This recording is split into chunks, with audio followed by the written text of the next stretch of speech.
مومنو، اگر تم میری راہ میں لڑنے اور میری خوشنودی طلب کرنے کے لیے مکے سے نکلے ہو تو میرے اور اپنے دشمنوں کو دوست نہ بناؤ. تم تو ان کی دوستی کے پیغام بھیجتے ہو اور وہ دین حق سے جو تمہارے پاس آیا ہے منکر ہیں، اور اس باعث سے کہ تم اپنے پروردگار خدا تعالی پر ایمان لائے ہو، پیغمبر کو اور تم کو جلا وطن کرتے ہیں. تم ان کی طرف پوشیدہ پوشیدہ دوستی کے پیغام بھیجتے ہو، اور جو کچھ تم مخفی طور پر اور جو علل اعلان کرتے ہو وہ مجھے معلوم ہے، اور جو کوئی تم میں سے ایسا کرے گا وہ سیدھے رستے سے بھٹک گیا. اگر یہ کافر تم پر قدرت پالیں تو تمہارے دشمن ہو جائیں، اور ایذا کے لیے تم پر ہاتھ بھی چلائیں اور زبانیں بھی، اور چاہتے ہیں کہ تم کسی طرح کافر ہو جاؤ. قیامت کے دن نہ تمہارے رشتے ناتے کام آئیں گے اور نہ اولاد. اس روز وہی تم میں فیصلہ کرے گا، اور جو کچھ تم کرتے ہو خدا اس کو دیکھتا ہے. تمہیں ابراہیم اور ان کے رفقا کی نیک چال چلنی ضرور ہے جب انہوں نے اپنی قوم کے لوگوں سے کہا کہ ہم تم سے اور ان بتوں سے جن کو تم خدا کے سوا پوجتے ہو بے تعلق ہیں، اور تمہارے معبودوں کے کبھی قائل نہیں ہو سکتے، اور جب تک تم خدا واحد پر ایمان نہ لاؤ ہم میں تم میں ہمیشہ کھلم کھلا عداوت اور دشمنی رہے گی. ہاں، ابراہیم نے اپنے باپ سے یہ ضرور کہا کہ میں آپ کے لیے مغفرت مانگوں گا، اور میں خدا کے سامنے آپ کے بارے میں کسی چیز کا کچھ اختیار نہیں رکھتا. اے ہمارے پروردگار، تجھی پر ہمارا بھروسہ ہے اور تیری ہی طرف ہم رجوع کرتے ہیں، اور تیرے ہی حضور میں ہمیں لوٹ کر آنا ہے. اے ہمارے پروردگار، ہم کو کافروں کے ہاتھ سے عذاب نہ دلانا،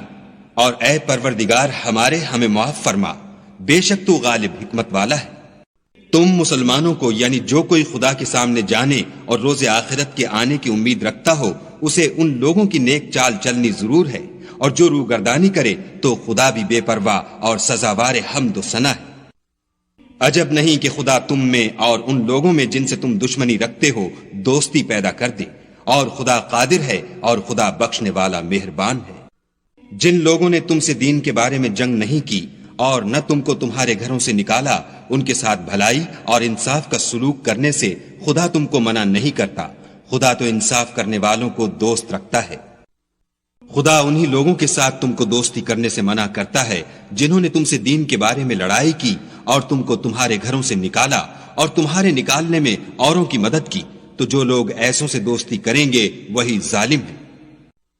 مومنو، جب تمہارے پاس مومن عورتیں وطن چھوڑ کر آئیں تو ان کی آزمائش کر لو، اور خدا تو ان کے ایمان کو خوب جانتا ہے. سو اگر تم کو معلوم ہو کہ مومن ہیں تو ان کو کفار کے پاس واپس نہ بھیجو کہ نہ یہ ان کو حلال ہیں اور نہ وہ ان کو جائز، اور جو کچھ انہوں نے ان پر خرچ کیا ہو وہ ان کو دے دو، اور تم پر کچھ گناہ نہیں کہ ان عورتوں کو مہر دے کر ان سے نکاح کر لو. اور کافر عورتوں کی ناموس کو قبضے میں نہ رکھو، یعنی کفار کو واپس دے دو، اور جو کچھ تم نے ان پر خرچ کیا ہو تم ان سے طلب کر لو، اور جو کچھ انہوں نے اپنی عورتوں پر خرچ کیا ہو وہ تم سے طلب کر لیں. یہ خدا کا حکم ہے جو تم میں فیصلہ کیے دیتا ہے، اور خدا جاننے والا حکمت والا ہے.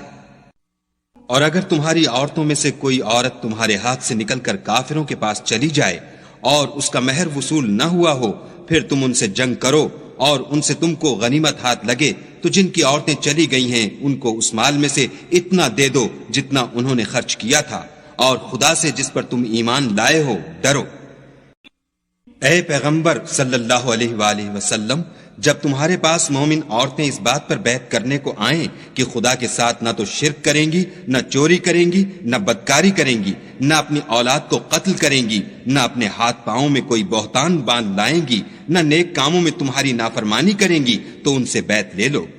اور ان کے لیے خدا سے بخشش مانگو، بے شک خدا بخشنے والا مہربان ہے. مومنوں، ان لوگوں سے جن پر خدا غصے ہوا ہے دوستی نہ کرو، کیونکہ جس طرح کافروں کو مردوں کے جی اٹھنے کی امید نہیں، اسی طرح ان لوگوں کو بھی آخرت کے آنے کی امید نہیں.